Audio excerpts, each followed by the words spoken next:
What I saw drained all the color from my face. A woman, standing still as a statue, was...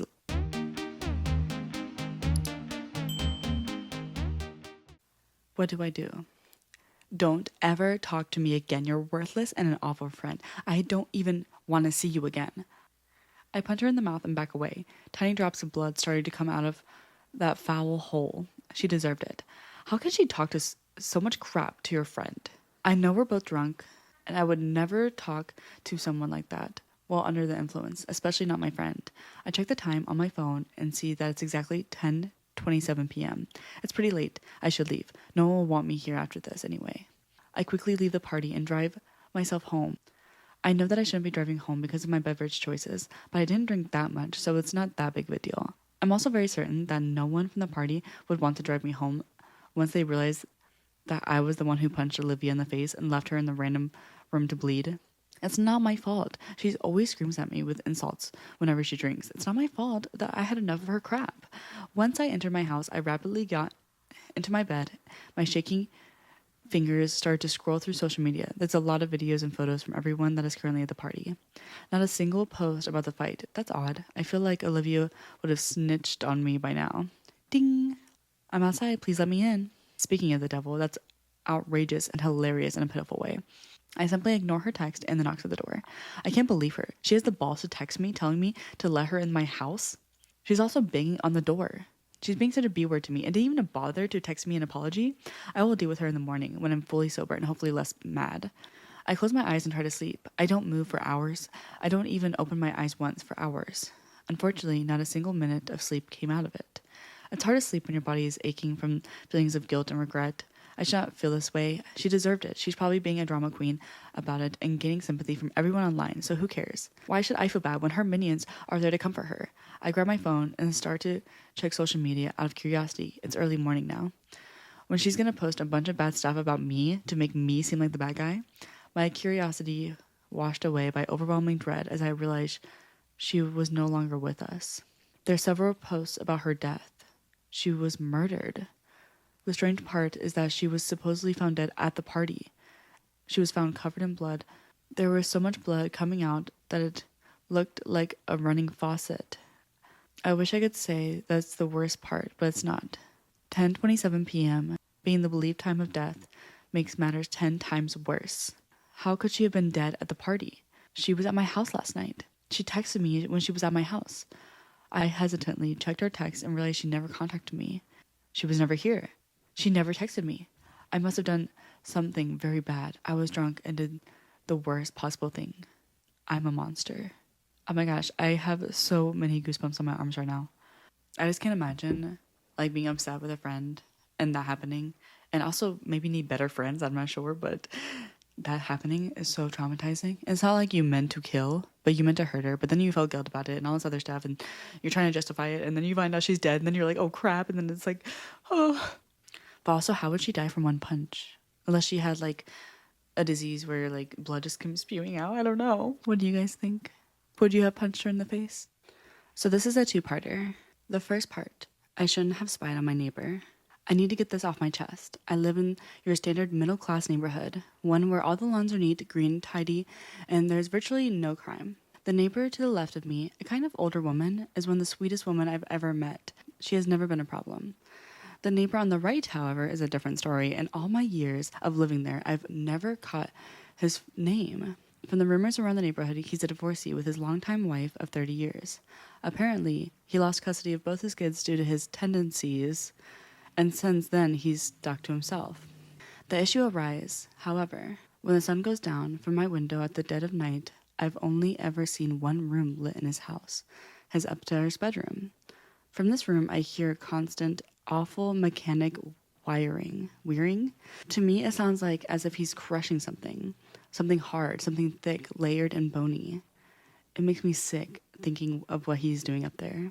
The worst part, my wife has never heard the noises herself. Like clockwork, I jolted her awake, and by the time she's by the window, the sound has ceased completely.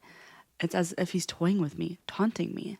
I've developed into tucking my daughter into bed and standing by the bedroom window in the total darkness of my house until the sun once again arises and the light in that room shuts off. It has been months and I had enough. I had to get closer. I know how you're going to judge my next actions. I know you're probably going to think I should have called the police or something safer, but you don't understand. The unbearable, morbid curiosity has been gnawing at me like a disease. I had to know what was in that room. I'm going to find out. I called in sick for work that morning. Patiently, I waited by the dining room window, kissing my wife goodbye and sending my daughter off to school. Patiently, I counted the seconds, minutes, hours it took until finally I saw the neighbor's car exiting the driveway. After waiting 5 minutes, ensuring he wouldn't return, I hurried, leaving my house and hopped over his fence, tiptoeing to his back door. I gently tested the back doorknob, praying for an easy entry. To my surprise, the door gave way and opened. It was unlocked. Immediately upon entry, I sped past a putrid, rotten smell. The smell enveloped my head and made me instantly doubt my decision to come in. Despite the smell, however, my curiosity got the best of me. I was drawn to the staircase leading to the second-floor bedroom. Slowly, calculated, I took a step one by one, making my way to the top. With each creak of the old, weathered, cracked staircase, my brain screamed at me to turn around. Something deeper inside of me was telling me to leave. I was in danger. But something deeper in me told me to push forward. The sounds, the sleepless nights, the sheer, unparalleled desire to see what was up there ultimately propelled me to take the final steps and make it to the top of the staircase. Upon reaching the top, however, I instantly heard something. A weak groan. It belonged to a woman. I slowly made my way to the source of the sound. The bedroom. I stood there for a second. The door was closed. As I stood there, I felt the doorknob staring at me, egging me on to open the door and get to the bottom of what's been eating at me for so long. Before I could even think otherwise, my hand started moving slowly to the doorknob, mere inches away from contact. Then a voice. It was a woman. Please, no, don't do this. You're a monster. You can take the kids back. Just let me free with my leg. You've already taken everything else. I just got more goosebumps. Ew, ew. Oh, please. Oh, gosh. My eyes widened as my brain connected the dots. She was the ex-wife. Before I could grasp the doorknob and see the horror for myself, my phone rang, startling me, making me jump back with an audible gasp. The woman, realizing I was not her husband, broke out in a desperate panic yell. At once, she was begging me to release her, that if I didn't, I was responsible for her torture. My phone was ringing. No caller ID flashed across the screen. Already knowing who it was, I clicked accept call and slowly raised the phone to my ear. A low, gruff, freakishly calm voice spoke. I know where you are. I know what you've seen. You think you break in? I let you. I played you like a fiddle. I meekly responded, I'm calling the cops. I wouldn't do that if I were you, the voice responded. I'm sitting in the parking lot outside your daughter's school. For her sake, you should turn around and leave. You're bluffing. You can't escape your actions, I weakly stated, trying to convince myself more than anyone. 6602 Workshire Lane, 1241 Forest Road. As my wife's and daughter's current locations rang through my ears, he continued. Your wife gets off work at 3 and picks your daughter up at 3:30. Your daughter has ballet lessons from 5 to 6, and you pick her up 5 minutes late every single time. I've been watching you. You are not the one in control. If you know what's best for you, for your family, you're going to back away from the door, leave the house, and never speak to anyone about this. Understand? Before I could even respond, the line cut. I was standing there, with the woman on the other side pleading with me, stone-faced and without a word. I slowly turned around and made my way downstairs. I left the house and without looking back, made my way to my own front door. It's been 3 weeks since the incident. I feel stuck. I want to help the woman, but sitting here on my bed, typing this, next to my wife and daughter, I need to prioritize my own family, no matter the cost. Part 2. I made a mistake. I went back on my word the last time I was here. I said I prioritized my family at all costs. Now the only thing I cherish most in life is gone. and I don't know what to do. This all started mere days after I finished writing about my neighbor, after I had discovered the neighbor's wife, virtually limbless, and could only imagine an excruciating pain. I turned my back on her, and I've been silent since. This guilt, however, has been gnawing at me like a persistent itch that won't go away, no matter how hard I try. The woman's screams and hopeless cries for help kept echoing in my ears over and over until I couldn't take it any longer. I had to do something. What exactly? The part that I wasn't sure about. I know he probably had set up surveillance cameras covering every inch of his property. I couldn't just march on over there midday, as that would just jeopardize my family's safety, and I'd be back to square one. Out of the options, I've been reduced to watching his house again, all throughout the night as my wife and daughter sleep peacefully in my bed. Mere days passed before something strange and rather unexpected happened. Up until this point, I had never seen the neighbor leave his house in the dead of night. This night, however, was different. I watched as the back door of that house suddenly flung open and the neighbor I had been fearing came out at a blinding speed. Before I could even form a logical explanation for what I had seen, the man jumped into his car and floored it at a terrifying speed down the road and out of sight. Equal parts confused and stunned, I looked back toward the house, and what I saw drained all the color from my face. A woman, standing still as a statue, was lurking right inside the bedroom window, her figure barely illuminated by the moonlight, but just visible enough to be seen in the pitch-black darkness of the room. Her face, however, was obscured by shadows. I can't reasonably justify my actions that followed. I blinked, and I was in the front yard, walking briskly toward the increasingly daunting-looking neighbor's house. My legs moved without thinking, as if my mind knew I had to find out what was in that room. If the wife was still alive, this was my one chance to save her.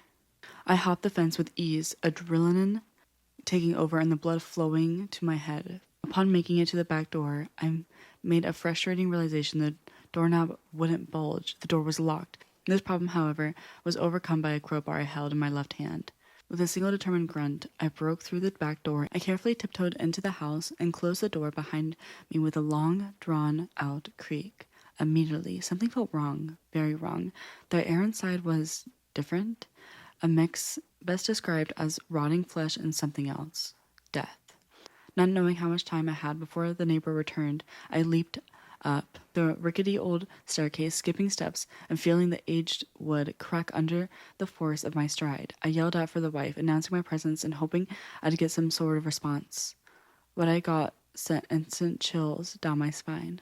Silence. Not even a breath. This realization made me pause at the same door I stood outside just a few weeks ago. The door where I knew what lay behind. The door that separated me from the pleading, bloodied, and critically injured wife.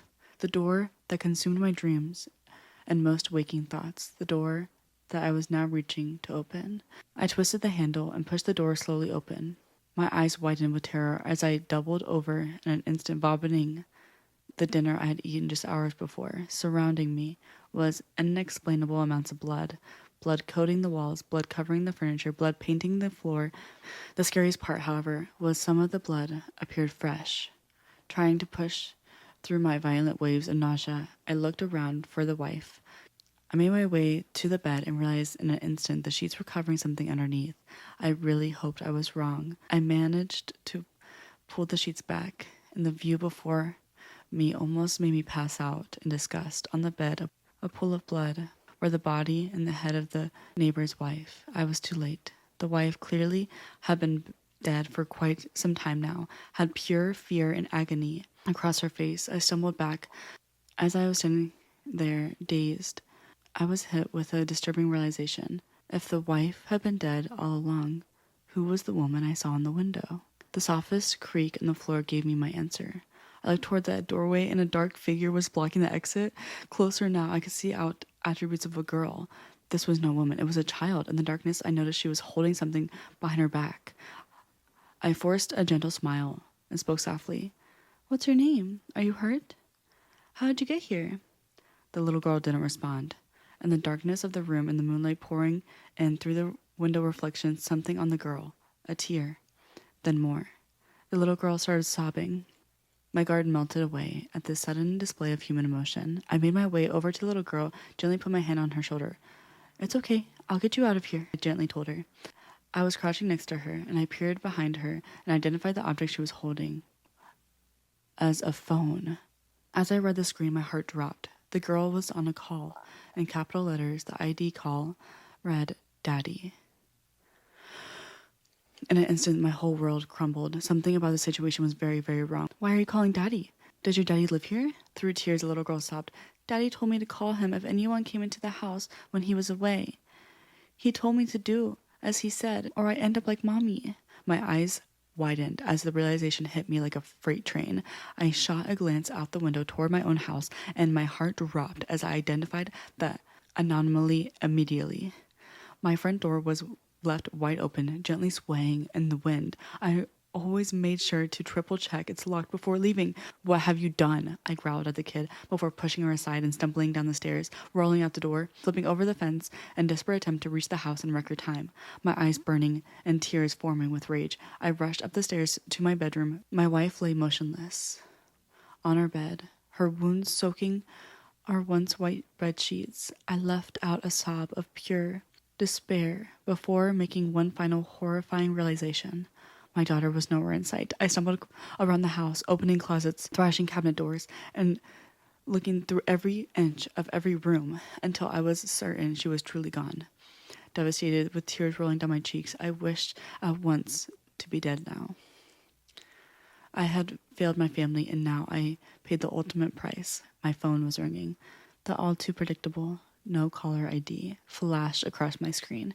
I answered. "You shouldn't have gone sticking your nose in other people's business. Their blood is on your hands." I called the police. They found nothing of substance. The child, gone. Evidence of habitation, gone. The blood, the body, all gone. How did he do it? Your guess is as good as mine. Of course, the knife they found beside the bed had my prints on it. Of course, my daughter is still missing to this day. They'll never find her. He's too meticulous to have ever been caught. As I typed this letter from my prison cell, awaiting trial for the first-degree murder of my wife and child, I have only one regret that ended up costing me everything. I shouldn't have spied on my neighbor. Wow. What would you guys have done in part 1? I think I would have called the police. I don't know, though. It's so hard being in that situation. But then he got rid of all the evidence. I don't know. It's really weird. I definitely would have moved. I would have called the police and then moved immediately. What would you guys have done?